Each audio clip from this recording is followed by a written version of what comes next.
Mga kapatid, magandang gabi po sa inyong lahat. Paparating na po yung mga in-order ko ng mga electric aircon, yung mga compressor at kasama na rin nga yung mga kits. Meron akong ekstrang 3 electric compressor na gagamitin ko po yung pang-trial sa mga sasakyan po na papalitan ko. Yung kanilang mga mechanical na aircon compressor, katulad ng Honda City ko, papalitan ko yan ng electric aircon para mas lalong tumipid sa konsumo ng fuel at maging maganda yung lamig ng aking aircon diyan po sa aking Honda City. Ngayon mga kapatid, nasubukan ko na i-connecta or i-install itong electric aircon na binili ko diyan sa China dito po sa aking Volkswagen Beetle, sa aking Kotseng Kuba. At iyon po ay successful. Hindi ko pa nga lang po ito makuhanan ng panibago dahil hindi ko pa nabubuo ng kumpleto yung interior po mismo ng aking Kotseng Kuba. Pero mga kapatid, bago ko kayo makumbinsi ng todo-todo, pabayaan nyo pong i-explain ko sa inyo, ipaliwanag ko sa inyo kung ano po ba talaga ang advantage ng isang electric compressor na ipapalit nyo sa inyong mga air conditioning unit diyan sa inyong mga sasakyan. Una po sa lahat mga kapatid, ang isang electric compressor, ito ay pinapatakbo ng 12 volts na supply ng baterya. At hindi po nito kailangan ang mataas na kuryente para lang mapagana mo ng efisyente, matipid ang isang electric compressor. Tulad nga po ng sinabi ko sa inyo na ito pong electric compressor na ilagay ko po sa aking Volkswagen ay gumagana sa 12 volts at ang aking baterya doon ay 3SM na battery.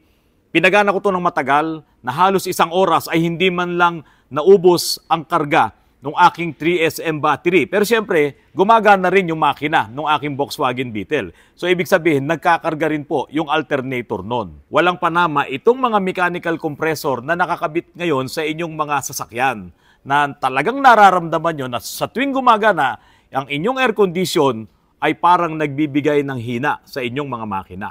Kapag napalitan mo ng electric compressor, yung mechanical compressor na ginagamit mo sa iyong kotse ngayon, makakatipid ka ng halos 10 hanggang 30% sa konsumo mo sa fuel. At siyempre, bumabase rin ito sa klima ng panahon at sa style ng iyong pagmamaneho. Ano bang dahilan talaga kung bakit sinasabi ni Autorans na makakatipid ka ng fuel kapag ikaw ay gumamit ng isang electric aircon? Pero teka muna mga kapatid, itong electric aircon na binablog ko ngayon, ito po ay mabibili lamang dito sa bansang China. Pero mga kapatid, tignan nyo po, pati yung mga aircon, yung air conditioner dyan sa inyong mga bahay, tignan nyo po kung saan talaga made yan. No? Iilan lamang talaga yung mga original na mga made in Japan na mga air conditioner na ginagamit nyo sa inyong kabahayan, ang galing talaga sa Japan. Halos lahat po ay galing ng China. Ang electric compressor ay may variable speed mula 2,000 RPM hanggang 4,000 RPM dahil ito ay gumagamit ng multi-speed motor upang makasabay ito sa pangangailangan ng motor sa pagbibigay ng lamig. At dahil sa inverter technology ng compressor ay hindi agad-agad humihinto ang pag-ikot ng motor nito. Ito ay dahan-dahan na humihinto, ito ay dahan-dahan din na gumagana. Yan po kasi yung digital inverter na nandiyan din mismo sa inyong mga kabahayan. Tignan nyo mga kapatid, yung mga lumang air conditioner, na kapag gumagana yung aircon at hindi mo yan inilipat ng linya, kaya nga nung araw pag nagpapakabit ka ng aircon hiwala yung circuit breaker niyan, dahil nga kapag iyan ay isinabay mo doon sa wall socket mo, kapag yan ay bumigla ng bukas, nagtitrip off yung breaker o kaya napupundi yung fuse mo. Kaya po ang ginawa dito ng mga nag-install ng mga air conditioner sa kanilang kabahayan, iyan ay ginagawa ng sariling linya papunta doon sa main switch, doon sa fuse box. At mayroon siyang sariling fuse, kadalasan 30 amperes. Dahil nga po, sa tuwing gumagana, itong mga air conditioner na to, yung conventional na air conditioner nung araw, malalaki kasi ang compressor nito at ito ay nagre-require ng mataas na kuryente. Sa tuwing gumagana yan, pag nag-on, maririnig mo nga umuugong yan At pag ugong yan, kung iyan ay hindi mo nga inhiwalay ng linya, mapapansin mo yung ilaw, nagpi-flicker. Kasi nga malakas kumain ng kuryente itong mga lumang compressor na design ng mga air conditioner noong araw. At sa tuwing gumagana at namamatay yung compressor ng aircon na yan, ay mapapansin mo, makikita mo talaga at maririnig mo pa na minsan pumapalag pa yung mga motor na yan. Yun yung power surge na sa tuwing gagana, yung aircon mo ay talagang mapapansin mo, bumiikot ng bilis yung kontador mo. Mabigat yung ikot ng motor na yon at iyon ay kumakain ng kuryente. Ngayon, lumabas ngayon ang digital inverter. Ito na yung mga bagong ginagamit natin ng mga air conditioner sa ating mga kabahayan. Digital inverter kasi yung pinaka-compressor nito ay digital na. DC operated na to. Motor na to. Katulad din itong binabanggit ko nga po sa inyo na electric aircon. Hindi ba? Sa ating sasakyan, DC operated, kaya nga meron tayong baterya at may kargang kuryente at may voltahe na 12 volts. O yun ay DC, direct current. So, yung mga inverter na mga aircon sa ating kabahayan, kapag ka iyan ay i-on mo, hindi kagad iikot ang compressor niyan. Dahan-dahan yan. Ayan, digital nga eh. Ayan, hanggang sa maka-take off na siya at umikot na siya. Kung halimbawa 4,000 RPM yung pinakamabilis niya or 5,000 RPM, magsisimula na ngayon siya magpalamig. Magsisimula na ngayon magtrabaho yung compressor mo.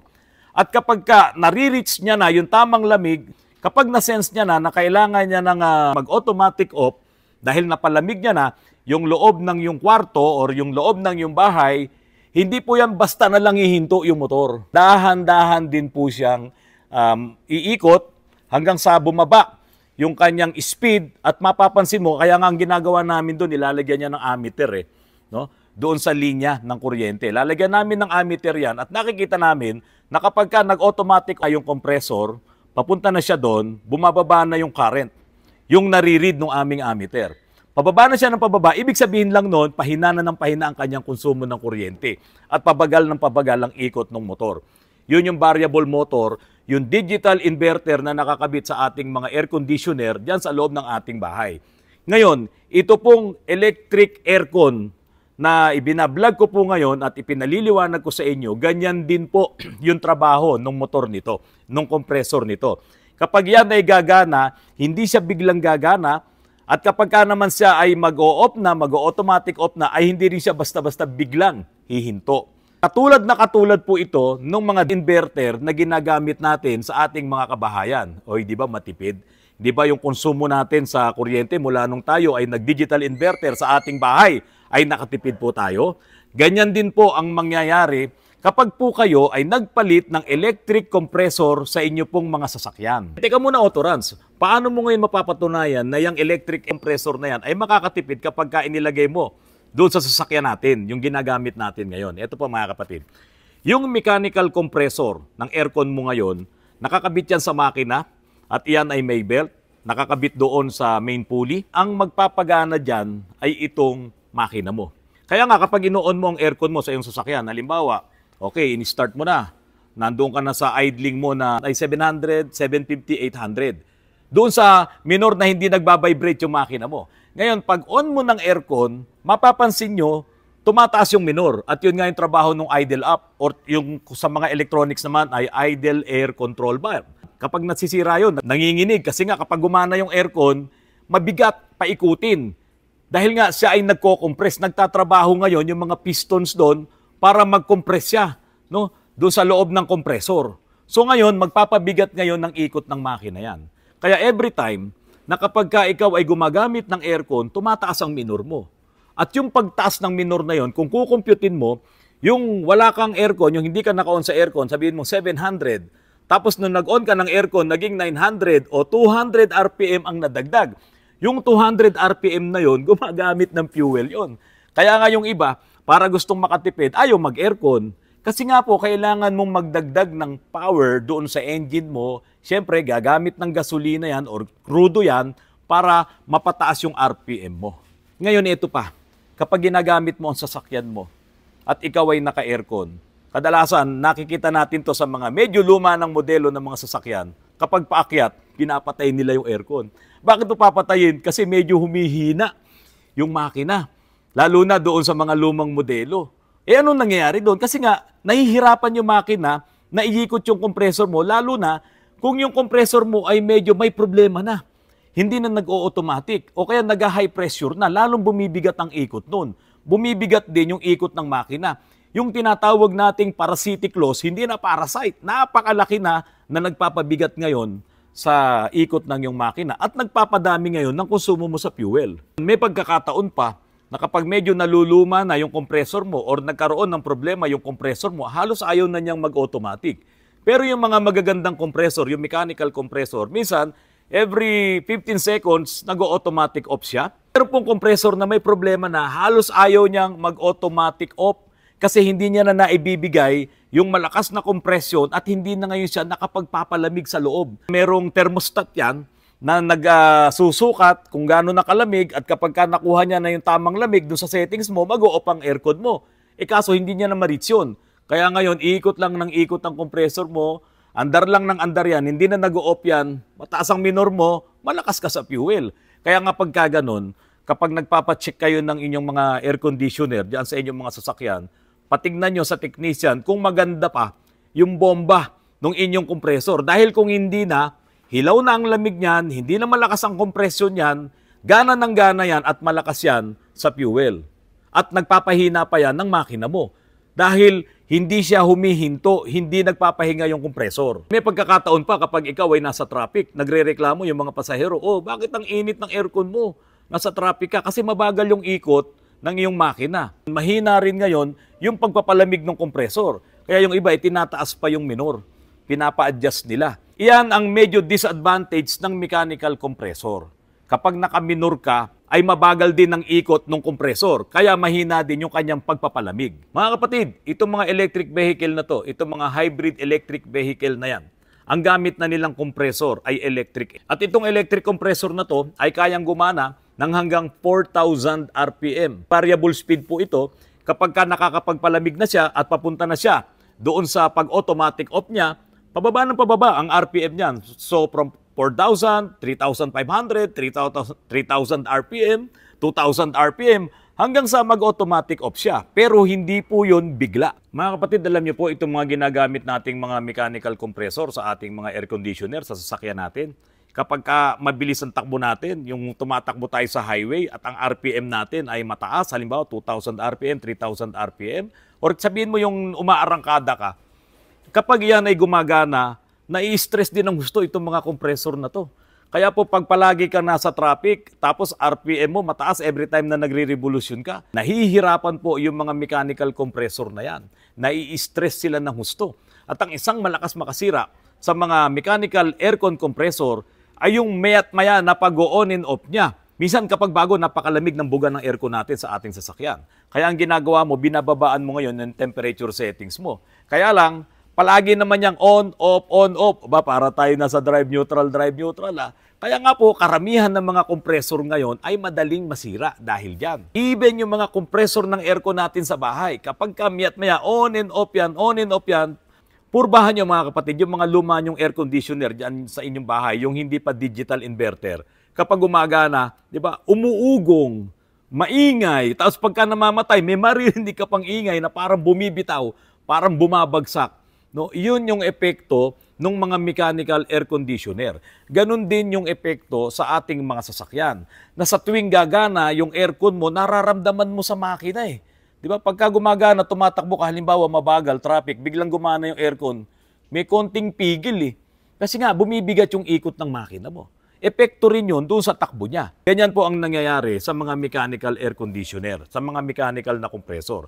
Samantalang itong ibinibida ko sa inyo ngayon, dahil nasubukan ko na yan dito sa mga Moretti na electric vehicle, at ito nga, pinakabago, itong aking Volkswagen Beetle na nilagyan ko ng electric aircon, halos hindi mo maramdaman na namamatay, nabubuhay, nag-o-on ang iyong kompresor at malamig po ang kanyang buga ng hangin. Halimbawa, ginamit mo na itong electric compressor diyan sa kotse mo.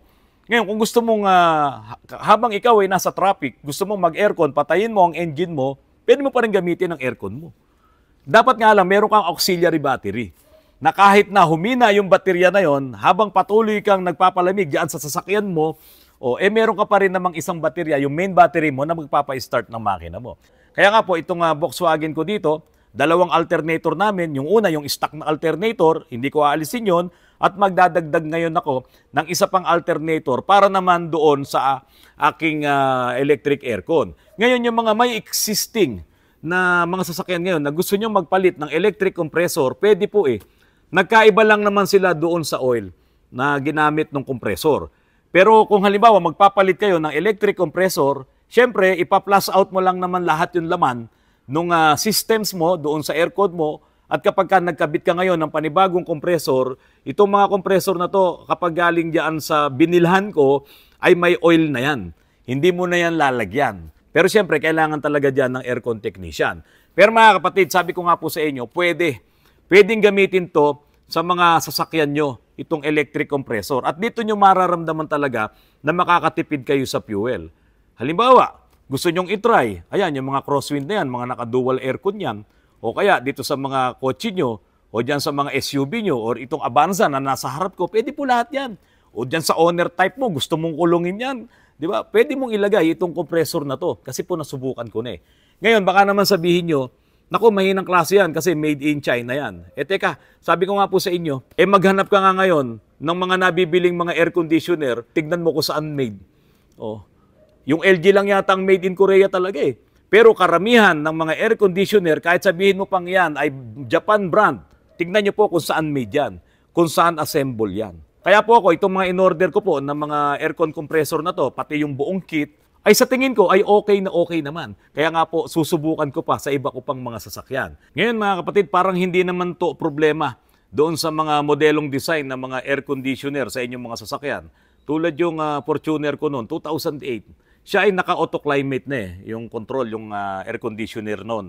Ngayon, nung nasira yung compressor ko, simpleng compressor din naman yung nakakabit doon eh. Kasi ang talaga namang trigger lang ng compressor doon sa luma kong Fortuner na yon ay yung output ng module na pagaganahin lang din siya at pahihintuin siya. Ganun lang naman din, on and off din. Walang masyadong ibang mga sirkito na nakakabit dito sa mga mechanical compressor, itong mga bagong sasakyan. Mas complex pa, komplikado pa itong mga electric aircon kasi may module talaga siya. Kasi nga, inverter type na po itong mga electric aircon po na to, electric compressor na itong ipinakikita ko po sa inyo na ito.